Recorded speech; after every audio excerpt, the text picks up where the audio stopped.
Fala, gente! Muito boa tarde para vocês. Sejam muito bem-vindos. É mais um bate-papo, mais um painel aqui no Campus Party. E a gente está aqui para falar hoje do maior fantasy game de futebol do mundo. Vocês já sabem do que eu estou falando. É do Cartola FC. E sem perder tempo, eu já vou chamar aqui os nossos convidados super especiais, que são os papais do Cartola. Já vai aparecer aí na tela para vocês os nossos dois convidados, que é o Alexandre Saboia, que tem quase 20 anos de Rede Globo, sempre desenvolvendo sistemas de alto desempenho com grande volume de acessos, e também o Rafael Esbarai, que é jornalista e professor com mestrado em tecnologia e mercado, e aqui na Globo ele é gerente de produto do Cartola. Tudo bem, gente? Muito boa tarde para vocês, é um prazer estar aqui nesse painel, batendo um papo de uma coisa que eu adoro, que é o Cartola. Oi, gente. Oi, Ana. Oi, Saboia. Boa tarde a todos que nos acompanham aqui. Oi, Ana, Rafa. É da Campus Party. Um maior prazer participar. Então tá, gente, tá tudo pronto já pra gente começar, mas eu queria começar pelo começo mesmo. Como é que começou tudo? A gente até tava batendo um papo antes aqui. Já são muitos anos de Cartola. Eu lembro eu entrando ainda na Globo, eu já sempre fui viciada em Cartola, é um sucesso absoluto. Mas da onde que surgiu essa ideia? Quando que vocês tiveram esse clique? Nossa, a gente pode fazer um game com o Campeonato Brasileiro. Pode começar, Rafael, Alexandre. Tá, vou falar aqui, Rafa. Então, na verdade, a Globo queria lançar um jogo, né, para promover o Campeonato Brasileiro lá em 2004. Assim, a ideia era lançar esse jogo para 2005 e era um jogo mais parecido com Futebol Manager, né, que não é um fantasy game. E o Newton, né, Newton Fleury, que é o nosso head de esporte para internet aqui na época, ele teve uma ideia de meio que abrasileirar os jogos que ele já usava lá dos Estados Unidos, né, com fantasy game de basquete e outros esportes, e trazer ele para o Brasil como um jogo para futebol. E teve várias adaptações, né, na dinâmica de como o fantasy funciona para outro esporte, para o Cartola, e também a questão do equilíbrio nas posições, né? Que ele queria trazer um jogo que fosse totalmente equilibrado entre que um atacante que mesmo fazendo gol conseguisse competir com um zagueiro ou um lateral que também tem a sua importância dentro da equipe, né? Então, assim, a gente já está na 16ª temporada, né, de Cartola. Olha, Ana, o Cartola ele é, sobretudo, um jogo baseado em conhecimento. Um jogo baseado em estatística, em informação.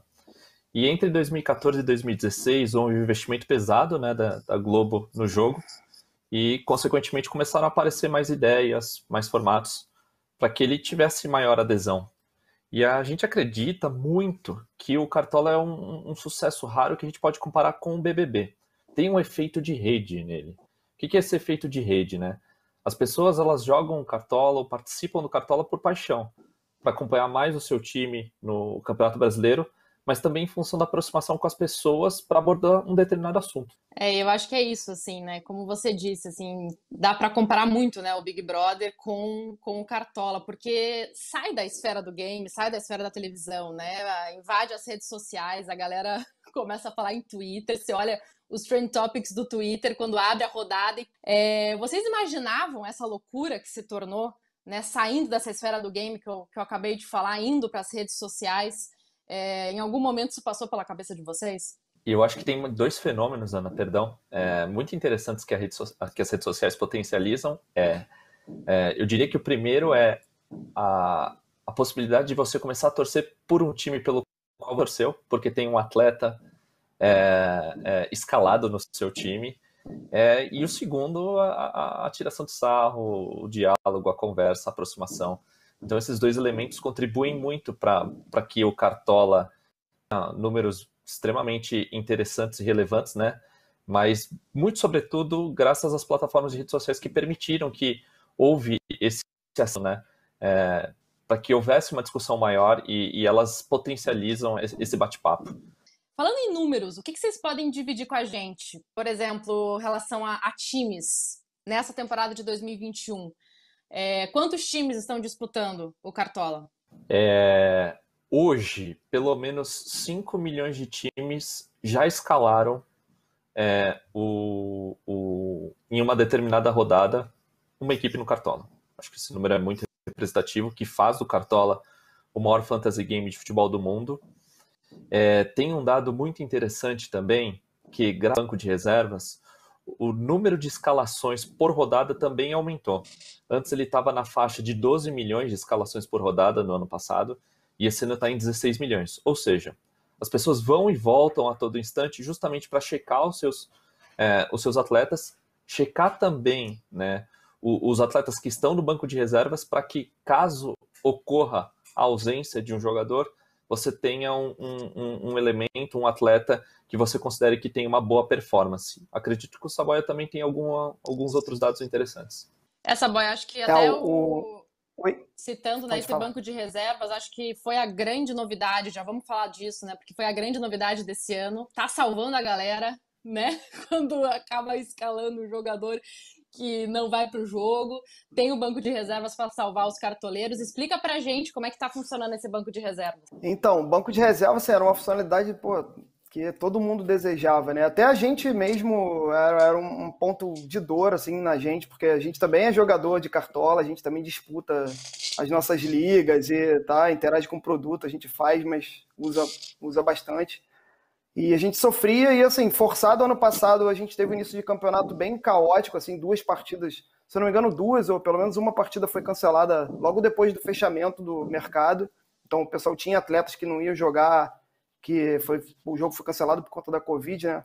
Então isso foi uma dor, assim, que a gente viu que era o momento, assim, não dava mais para passar o jogo sem ter o banco de reservas. E o banco de reservas foi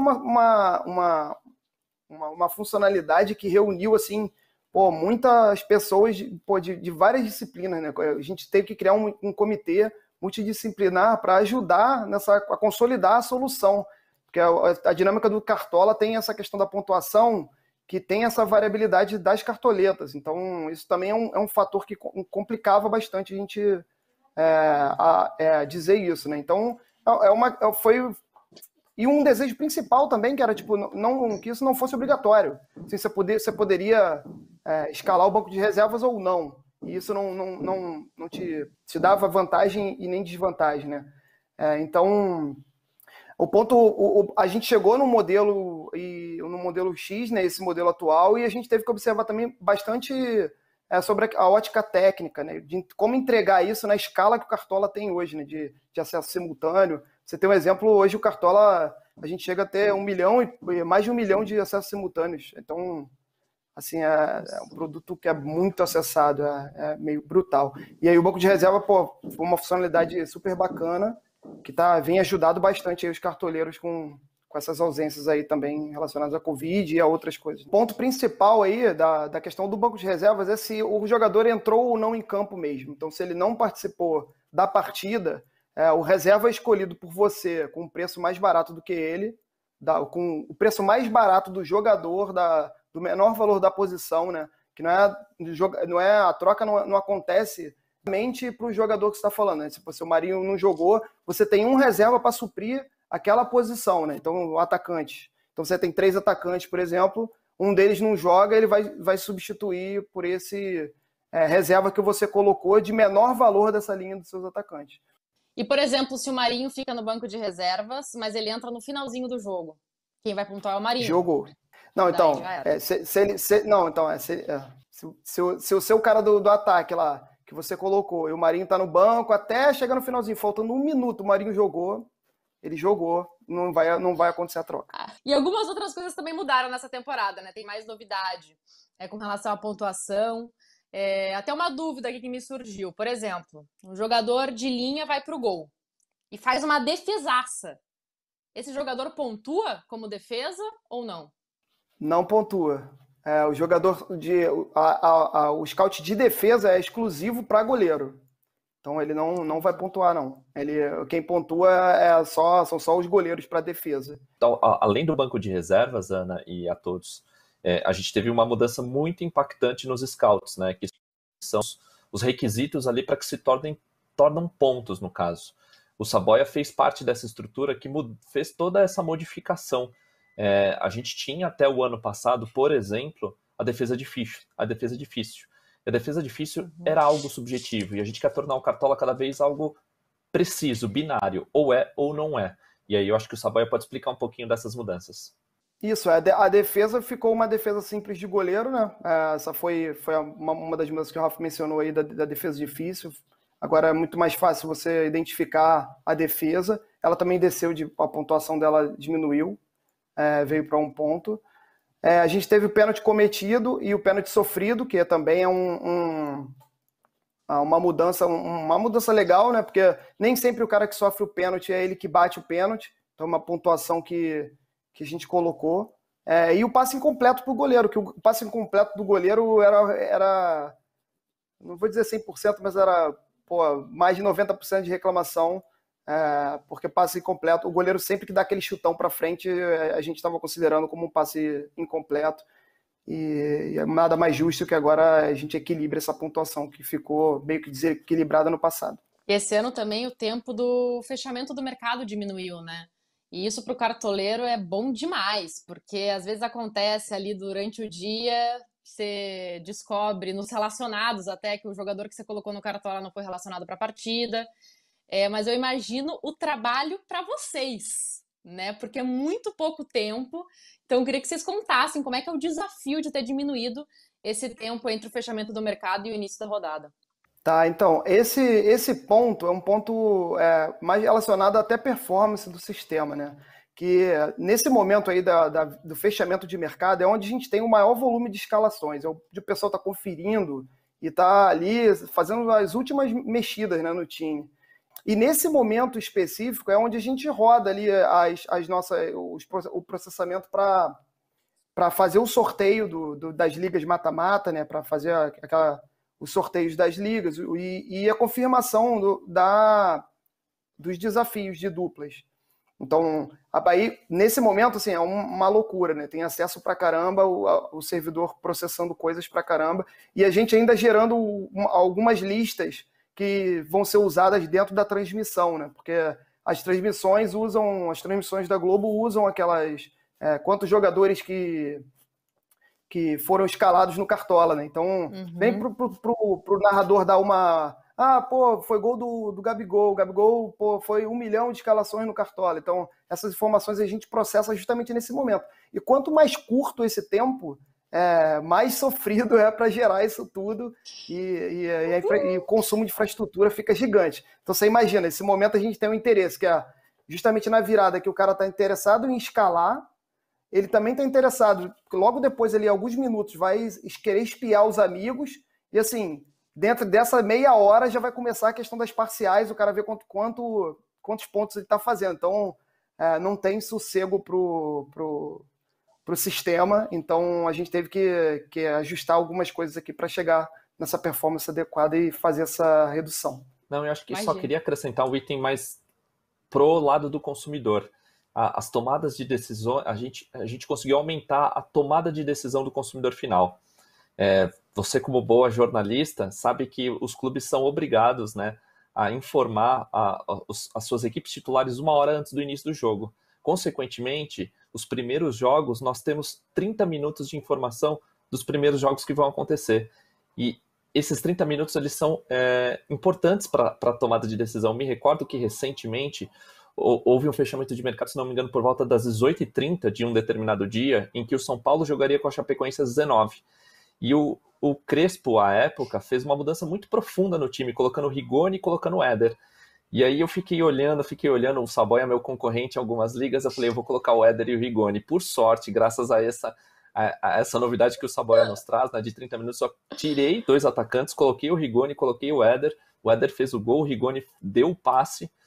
Foi um jogo difícil, porque o São Paulo teve um jogador expulso, né, o Rodrigo Nestor, nesse jogo, mas graças a essa novidade que a gente colocou, eu consegui mudar um pouco a minha estratégia, mas muito em função do anúncio, né, da escalação tanto de Chapecoense quanto de São Paulo. Quantas pessoas, por exemplo, acessam nessa última hora de fechamento do mercado? Ana, a gente chega ali perto de 900 mil. Nesse momento aí, nesses 10 minutos para fechar, a gente bate quase 900 mil usuários simultâneos. É muita coisa.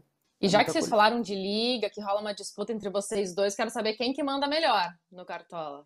Aí é fácil dizer, né, Ana? O Saboia tem história junto com o Cartola. Eu tô a 4 pontos distante dele, se não me engano. Ele tá na frente. A gente tem uma liga chamada Liga Gato Mestre, em que, se não me engano, ele está em segundo, eu estou em quarto, ou ele está em terceiro, eu estou em quarto, nesse momento. É isso, né, Saboia? 4 pontos de diferença. É isso, terceiro, quarto de diferença, tá acirrado. Não, e o bom que o Acirrado legal. Cartola é assim, Não, mas né? ele joga bem, ele joga bem. E já que a galera tá aqui acompanhando, tem alguma dica assim de esquema tático que pontue mais, algo assim bem exclusivo só pra galera do Campus Party que tá acompanhando aqui com a gente? Ana, eu costumo usar o 4-3-3, tá? Eu jogo pra caramba com os atacantes e também fico de olho no meia que joga meio que de atacante. Então, por exemplo, no caso agora é o Pikachu, a onda do momento aí. Mas também, mas assim, é uma boa analisar, assim, eu acho que é o que eu mais faço de todos, é o jogador que tem pontuação boa, né, tipo média alta, mas que ele não depende diretamente de scout que pontua muito. Então, tipo assim, o cara que não é um cara que faz gol, mas ele é muito regular. Então, isso faz uma diferença muito grande, né, porque sempre ele tá fazendo ponto e você não precisa acertar o cara que vai imitar toda vez, né, que vai mandar muito bem toda vez. Esse esquema de 3 zagueiros agora que tá na moda, pontua bem, mais ou menos? Não, então, o problema é que perde a questão dos laterais, né? Os laterais são bem, pontuam bem por causa da questão da defesa. Tem o bônus da defesa, né? Então, se você souber usar ali, fizer uma dobradinha e der uma sorte ali de pegar um jogo que o time não tomou, você sai com vantagem grande para os seus amigos. Sobre o Cartola Pro, qual foi o momento que vocês criaram, né, o Cartola Pro e a diferença para quem tem Cartola Pro e quem tem o Cartola tradicional? Saboia, acho que você pode me ajudar nessa questão. Se não me engano, foi ou em 2017 ou 2018. Foi minha primeira passagem, né, do Cartola. Voltei para o Cartola faz um ano. E o objetivo era tentar manter a isonomia do jogo. Isso é o mais importante para todos nós. Garantir a isonomia para quem é gratuito e para quem é assinante Pro. Mas dá alguns benefícios.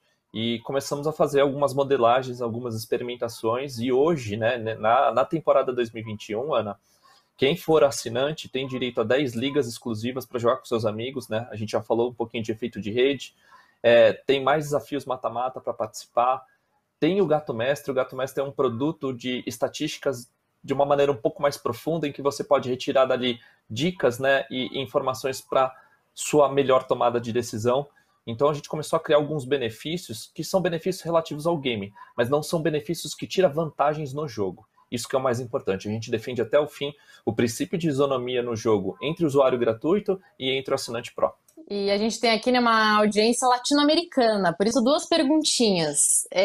Alguém que está acompanhando o Cartola de fora, né, do Brasil, pode jogar? E se existem planos para o futuro de criar um Cartola, por exemplo, do Campeonato Argentino, do Campeonato Colombiano, tem esse sonho? Pode jogar, só tem que ficar ligado no time zone, né? Que o horário é diferente, sim. Então tem que se ligar nisso. Mas assim, a gente até vê acessos que vêm dos Estados Unidos, aqui até da Europa, e tem gente também jogando aqui, nossos amigos latino-americanos aqui também jogam. Bom, em relação às novidades, assim, a gente estuda tudo com muito cuidado, Ana. Já houve o interesse, houve algumas discussões relativas a potenciais outras questões relativas ao Cartola. Por hora a gente gosta e aprofunda muito o brasileiro, porque só com o brasileiro a gente tem muitos desafios, né? Muitas novidades vieram em relação a 2021, se comparado ao ano de 2020. Mas a única coisa que a gente pode garantir é que 2022 já está sendo estudado, tem algumas novidades muito, muito boas. Esse ano acho que foi um ano de garantir, pelo menos, que todas as dores do consumidor final foram resolvidas, né? De um ano para cá. E eu acredito que em 2022 a gente, pelo menos, talvez tenha 3 boas novidades e uma delas vai ser bem impactante. Então, acho que vem coisa boa por aí. E não pode falar, obviamente, né? Vai me deixar curiosa até o ano que vem. Infelizmente, até porque não está 100% garantido, mas pode ter certeza que a gente está trabalhando para ter uma oferta mais interessante, mais sedutora e também recursos muito interessantes. E a gente conta com a inteligência e a experiência do Saboia aí para que o jogo fique cada vez melhor. Quantas pessoas hoje trabalham na equipe de vocês no Cartola? Me ajuda a fazer as contas aqui, Saboia. É mais ou menos, assim, por alto. Vê se você concorda comigo. Acho que são umas 25 no total, envolvendo conteúdo, envolvendo o time de tecnologia, o time de produto, o time de marketing e comunicação, o time de inteligência, o nosso jurídico. 25 a 30? Ou é um número muito alto? Não, acho que é isso. Acho que é isso. Não, acho que não. Acho que é isso mesmo. E no começo eram quantas pessoas? Caramba. 2, 3? Bem pouco. Tinha três, assim. Eram bem pouco, mas assim, aqui também era um produto bem menor, né? E era bem dividido. Agora a gente tem uma unidade, né? Assim, a gente trabalha bem mais junto e tem isso que o Rafa falou, né? Que é a área de negócios e tal, todo mundo está bem integrado para compor essa equipe toda. No passado era uma coisa meio experimental, era uma criação de um game que se alimentava de dados de futebol, né? Então era uma coisa bem experimental. Agora não, agora tem uma pegada de produto assim muito mais parruda, né? Assim. A coleta de dados dos jogos é feita em conjunto com a Globo? Com o que é utilizado, por exemplo, no GE. Globo? Isso, a gente tem um sistema uma fornecedora, né, de scout que se chama Footstats. A partir do ano passado a gente começou a importar os dados deles.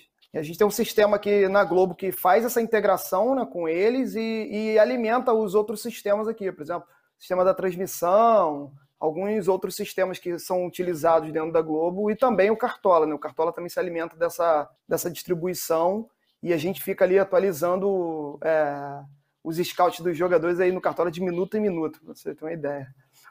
É bem bacana, assim, mas são os mesmos dados mesmo. Assim, folga final de semana não existe para vocês, né? É full time assistindo tudo, todos os jogos ao mesmo tempo. Mais ou menos a minha vida. Também não posso falar muito porque a nossa vida, né, de jornalista também é um pouco assim, mas imagino que para vocês ainda envolvendo todos esses números e, enfim, as escalações, como é que a galera tá curtindo a cada rodada, deve ser uma pegada bem insana aí para vocês dois, né? Eu diria que sim, até porque pequenas mudanças no scout provocam grandes repercussões ou até reclamações. Então, um passe errado não dado, um desarme não feito, uma falta não computada muda muita coisa no jogo. Exato. Imagina a quantidade de gente que fica analisando o jogo para vir conversar conosco e cobrar um posicionamento relativo a um determinado assunto. Isso é muito comum e o engraçado é que acontece essa relação conosco e com os atletas. Se vocês visualizarem as páginas do Instagram de alguns dos atletas, por mais que o atleta esteja com uma foto que não tenha nenhuma questão relativa ao Cartola, provavelmente você vai encontrar uma mensagem de um usuário, né, de um consumidor cobrando o atleta por não ter feito gol, por não ter feito um desarme. Então é uma situação muito, muito embaraçosa, assim, porque alguns jogadores adoram, outros, confesso, nem tanto. Gente, vamos indo para o nosso final. O papo está muito bom. Tinha muita coisa para falar, mas para fechar, quem ainda não tem o seu time no Cartola, ainda dá tempo, pode fazer o seu time. A gente já tá, o quê? Na metade aí do primeiro turno do Campeonato Brasileiro, mas dá tempo, né? Ainda de jogar o Cartola FC. Dá sim. Acho que nunca é tarde para entrar no Cartola, né? Acho que caso você que esteja nos assistindo queira entrar agora, recomendo baixar o app, né? Disponível para Android, né? Google e iOS e Apple, ou acessar o cartolafc.com.br, faça o seu cadastro. E principalmente tente convencer os seus amigos a montar uma liga do zero. E aí, sugiro também ser pró para ter ainda mais ligas com os amigos, concorrer a R$60 mil em prêmios, independentemente da sua performance. E você também consegue concorrer a R$600